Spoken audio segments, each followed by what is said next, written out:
और श्रोताओं, अब समय हो चला है अपने क्षेत्रीय संवाददाताओं के पास चलने का और जानने का कि उनके पास क्या कुछ विशेष है।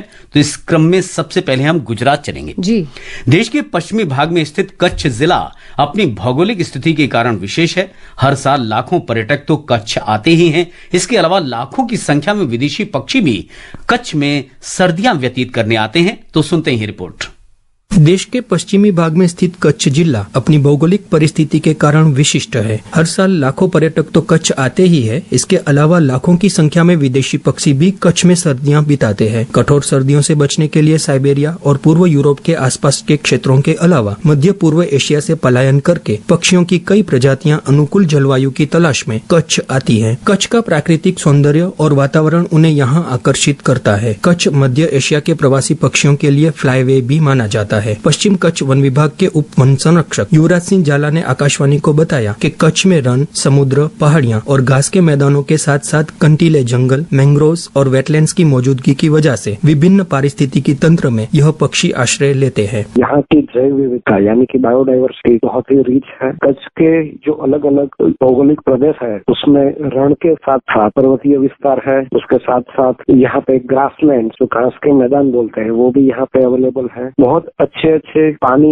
के भराव वाला क्षेत्र जिसको वेटलैंड बोलते हैं वो भी कच्छ में मौजूद है। गुजरात राज्य का सबसे लंबा कोस्टल एरिया वो भी कच्छ डिस्ट्रिक्ट में पड़ता है। इसके साथ ही भारत का दूसरे नंबर का सबसे बड़ा मैंग्रोव विस्तार भी कच्छ में है। ये सब रीजंस की वजह से कच्छ अलग अलग प्रकार की बायोडाइवर्सिटी के महत्वपूर्ण स्थान में से एक है। बर्ड्स के लिए कच्छ बहुत ही सुरक्षित और अनुकूल निवास स्थान है। फ्लेमिंगो, साइबेरियाई क्रेन, पेलिकन समेत दुर्लभ पक्षियों की प्रजातियां यहाँ आती हैं। श्री जाला ने कहा कि ये माइग्रेटरी पक्षी कच्छ में 3 से 4 महीने बिताते हैं। स्थानीय पक्षी भी बड़ी संख्या में इस क्षेत्र में आते हैं जिससे जैव विविधता भी समृद्ध होती है। वो यहाँ के जो इकोसिस्टम से खुराक लेके अपने जीवन चक्र का 3 से 4 महीना हर साल यहाँ पे गुजारते हैं। यहाँ कच्छ में जो बर्ड्स आते हैं उसके साथ साथ कच्छ की डिफरेंट इकोसिस्टम की वजह से यहाँ के जो स्थानिक जो बर्ड्स है वो भी बहुत सारी स्पीसीज यहाँ पे पाई जाती है। उसके साथ साथ जो पैसेज माइग्रेंट है जो एक स्थल से दूसरे जगह पे माइग्रेट करते हैं तो कुछ समय के लिए वो कच्छ को अपना निवास स्थान बनाते हैं। साथ ही साथ एशिया की सबसे बड़ी फ्लेमिंगो की ब्रीडिंग कॉलोनी भी कच्छ में पाई जाती है। इस बार भी कच्छ के रण के विभिन्न इलाकों में बड़ी संख्या में विदेशी पक्षियों के झुंड देखने को मिल रहे हैं और खूबसूरत एवं मनोरम दृश्य बन रहे हैं, जिसके चलते विभिन्न पक्षी दर्शन स्थल भी विकसित हुए हैं। परिक्रमा के लिए भूज से अशरफ नथवानी।